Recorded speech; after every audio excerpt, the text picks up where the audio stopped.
¿Qué onda, chicos de ADN Getsemaní? Espero que estén muy bien, aprendiendo y fortaleciéndose más en esta cuarentena. El día de hoy les tengo un tema muy interesante para esta clase, muy importante, donde vamos a ver cómo Pablo abordó a la iglesia de Roma, cómo les predicó y cómo fue que llegó a decir: porque no me avergüenzo del evangelio, porque es poder de Dios para salvación a todo aquel que cree. Romanos 1:16a. Cuando nosotros leemos un libro de la Biblia, cuando leemos un pasaje, es muy importante hacernos las preguntas siguientes: ¿quién lo dijo? ¿A quién lo dijo? ¿Y por qué lo dijo? Esas son 3 preguntas básicas, pero hay muchas más que nos tenemos que preguntar al momento de leer algo. Y entre estas 3 estamos analizando quién lo dijo.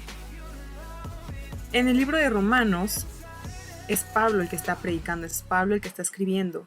¿A dónde? ¿A quién? A la iglesia de Roma, a esta naciente iglesia, porque tenemos que contemplar y tomar en cuenta el contexto de esta ciudad. Roma no es una ciudad como la conocemos hoy en día, donde se dio fácilmente el mensaje, donde son cristianos, donde nació la iglesia católica.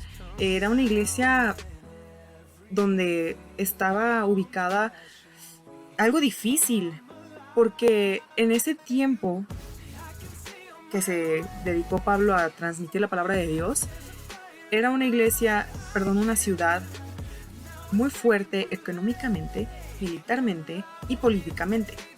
Tanto que había mucho ego, era una ciudad que se creía el centro del mundo, o sea, tenía mucho poder. Y es por eso que se pensaba que los discípulos creían que ya casi iba a regresar Jesús, porque era una sola moneda y era el mundo que conocían. Y pues bueno, muchas cosas, ¿no? Era una iglesia bastante fuerte, bastante difícil. Y en estos 16 capítulos vemos cómo Pablo aborda a esta iglesia, cómo él analiza el contexto, cómo aprende de a quién está tratando y cuál es la necesidad que ellos tenían, cuál era la verdadera necesidad que ellos necesitaban suplir. Y pues obviamente no conocían de Dios. A eso vino Él, a eso lo mandó el Espíritu Santo, para predicarles de la palabra.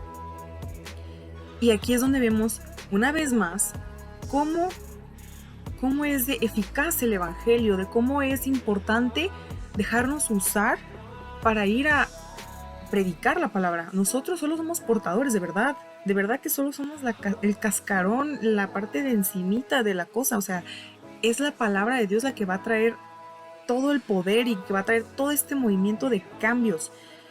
Pablo solo fue obediente y podemos ver algunas cosas muy importantes. La realidad del pecado en la raza humana.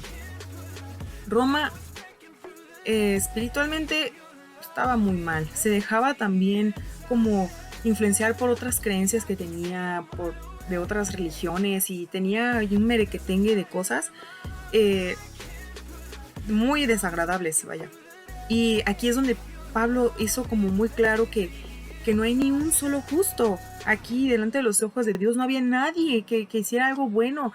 O sea, hay personas que no creen en Dios, que de todas maneras se apartan del mal. Y a lo mejor no están cerca de Dios, pero se comportan mejor que alguien que a lo mejor sí cree. Y aquí ni eso, o sea, no había ni un solo justo. Entonces, Pablo tomó esto en cuenta y se dio cuenta de que no tenían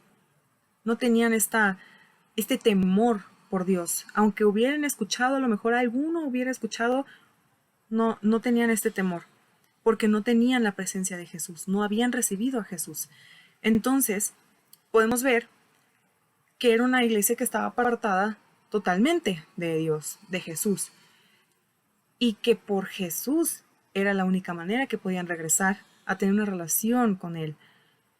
Y en Romanos 3:24 vemos que justificados gratuitamente por su gracia, mediante la redención que es en Cristo Jesús. Así que ahí es donde Pablo les enseña que por medio de Jesús pueden recibir esta gracia. Por medio de aceptar a Jesús, pueden recibir este cambio, esta clave para comprender el gesto misericordioso que Dios nos trajo y que solo se puede hacer por medio de Jesús. Hago mucho hincapié en esto porque es a donde tenemos que llevar a las personas, porque si no aceptan a Jesús, por más que le hables del amor de Dios, de cómo puede cambiar tu vida, pero mientras no acepten a Jesús, no van a poder recibir ese cambio en sus vidas, no van a poder escuchar la palabra de Dios. Va a ser muy, muy difícil. Hace falta aceptar a Jesús para recibir a Dios, al Espíritu Santo. Y en Romanos 6:3 dice, Pablo lo confirma, esta enseñanza, diciendo que bautizados en Cristo Jesús es como recibimos a Dios Padre, a Dios Espíritu. Esta iglesia también estaba apartada de la justicia. Y dice, y les digo, decía, no hay ni un justo. Y añade que ni siquiera por la ley de Moisés, que no seguían, habían de encontrar esta justicia. Regresa siempre a Jesús, que esta justicia es solo disponible por medio de la fe en Jesucristo. Esto lo vemos en el versículo 22. Pues Dios es el justo y el que justifica al que es de la fe de Jesús. Es por medio de Dios que recibimos una justicia donde Jesús cancela el pecado de que hemos hecho antes de recibirle, inmerecida, pero que nos la regala con mucho amor. Y también ve que estaban apartados de una vida victoriosa.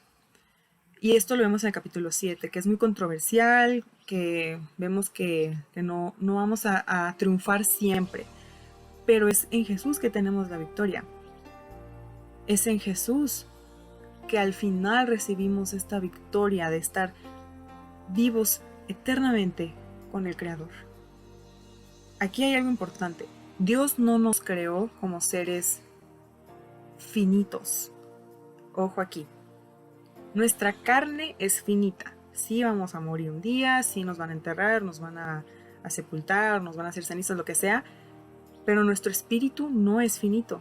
Nuestro espíritu tiene una eternidad. Y es aquí donde Dios quiere salvarnos. Es donde quiere que lo elijamos a Él. Porque así vamos a vivir nuestra eternidad con Él. Y ya sabemos cuál es la otra eternidad a la cual me refiero. Pero aquí también, en ese trabajo, en lo que Pablo estuvo predicando, enseñándoles, vemos que es una iglesia agradecida. Creció mucho esta iglesia, recibió la palabra de Dios por medio de Pablo, porque él aceptó el reto de ir a hablarles.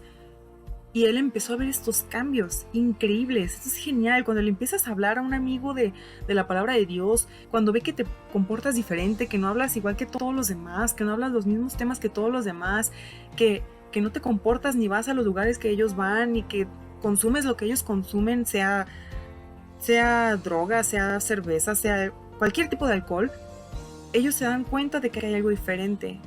Y cuando hablamos se dan cuenta de que hablas diferente. Y cuando les hablas de Dios intencionalmente, cuando les hablas de Jesús, de su amor, de cómo cambió tu vida, hay algo diferente, algo que perciben diferente y que quieren. Y esto es en serio, lo quieren. Aun cuando no les has dicho todavía, dicen, yo quiero ser como Él. ¿Por qué cuando se le está cayendo el mundo está tranquilo? ¿Por qué cuando se le está cayendo todo a su alrededor, Él está en paz y firme? Ellos ven algo diferente. Ahora imagínense cuando vamos intencionalmente y les hablamos de la palabra de Jesús, cuando los invitamos a que ellos sean parte de esto, decirles, tú puedes vivir como yo estoy viviendo esta paz, tú puedes recibir todas estas promesas que yo estoy viviendo si recibes a Jesús. Es un proceso, pero aquí es donde vemos que Pablo no se rindió. Y es por eso que dice que no se avergüenza del Evangelio, porque ve que el Evangelio tiene poder, el compartir de la palabra de Dios. O sea, no es por mí que estoy viendo todos esos cambios, no, es porque como acepté ser parte de este plan de Dios, acepté que me use, es así como vemos el poder de la palabra, porque Dios está obrando. Yo soy solo el mensajero, el mensaje es el mero mole, es lo chido. Y aquí vemos cómo ve en Gálatas, también vemos otros ejemplos, que son los familias de la fe, los de la familia de la fe. Vemos esta comunidad renovada, esta comunidad donde te puedes apoyar con tu hermano para orar, para platicar de lo que Dios ha hecho en tu vida, de qué es lo que Dios te sigue hablando, lo que te sigue pidiendo que hagas y cómo Él te está capacitando para hacerlo. En Romanos 12:1 podemos ver que dice, fervientes en espíritu sirviendo al Señor. Y esto es a donde Dios espera que llegamos nosotros, donde espera que nosotros alcancemos ese nivel, donde nos podamos apoyar, donde podamos platicar, donde podamos bromear y sobre todo apoyarnos espiritualmente juntos, apoyar a alguien en oración, ya sea por lo más mínimo, porque va a ser el examen para la prepa, porque va a ser el examen para la universidad, porque lo van a operar, no sé, donde quiera. Ese es lo que quiere que alcancemos. Y les enseñó muchas cosas, les enseñó cosas que no conocían, que no sabían que era lo correcto. Si tuviere hambre, dale de comer, si tuviere sed, dale de beber. También vemos estas enseñanzas que toma de Jesús directamente, de cómo debemos hacerle bien a otros. Y esto es algo que me gustó que dijo Jared en las felicitaciones de los chicos que cumplieron años en este tiempo de cuarentena. Es bueno hacer el bien, hagan el bien siempre, aunque les hagan el mal. Yo sé que cuesta mucho, yo lo sé, yo también soy humano, soy de carnita, miren, yo sé que es muy difícil, pero siempre hagan el bien, siempre hagan el bien. Al intentar hacer el bien, estás recibiendo a Jesús, estás recibiendo la lección que Jesús te quiere enseñar para hacerte más como Él. Y poco a poco se te va a ir haciendo una cosa tan natural que te va a costar hacer el mal, se te va a hacer tan fácil hacer el bien, que se va a volver parte de tu vida. Así que no nos avergoncemos del Evangelio. Veamos a la iglesia como una familia, no como un lugar donde te van a juzgar. Getsemaní es una iglesia que ven como una iglesia de amor. Así que tenemos este privilegio de que nos vean así incluso afuera. Abraza a alguien, pide ayuda a alguien si tienes algún problema, sin pena. Somos familia Getsemaní. Y qué hermoso es poder convivir con una familia así. Así que hablemos de Jesús, seamos Jesús, intentemos ser Jesús todos los días. Y por más difícil que sea, por más gris que se vea un día y digas, no, ya la regué, ya no puedo, no. Hay todavía oportunidad. Hoy es otra oportunidad. Así que recordemos estas preguntas para hacernos al momento de leer otro pasaje, otro libro de la Biblia, porque nos van a ayudar mucho a entender realmente lo que le costó a este personaje hacer lo que Dios le pidió y que sí es posible, porque aquí está el testimonio presente. Dios les bendiga, muchachos, espero que podamos aplicar esto en la semana, así que vamos a orar para terminar y que Dios nos ayude con todo lo que hemos aprendido hoy. Padre, te damos gracias por este tiempo que nos permites tener, porque nos hablaste de una manera muy especial, porque nos recordaste que no va a ser fácil, pero que es muy, muy gratificante, que nos va a llenar de mucho gozo el resultado si hacemos lo que tú nos has pedido. Ayúdanos en el proceso, Señor, si nos está costando mucho trabajo, si nos tropezamos mucho, a que no nos rindamos. Llénanos de fuerza, Señor, llénanos de tu palabra y enséñanos a cómo leer mejor tu palabra cada vez, de entender mejor, Señor, porque no es cualquier cosa, no es un escrito que se hizo en 20 minutos, Señor. Yo sé y sabemos que le tomó mucho tiempo a estos personajes hacer todas estas obras que vemos escritas. Así que ayúdanos a aprender de ellos para que podamos nosotros también ser parte de este libro, Señor, para que continuemos este libro, que es tu palabra. En el nombre de Jesús, Señor, haz tu obra hecha a nosotros. Amén. Dios les bendiga, muchachos. Nos vemos el próximo sábado a las 7.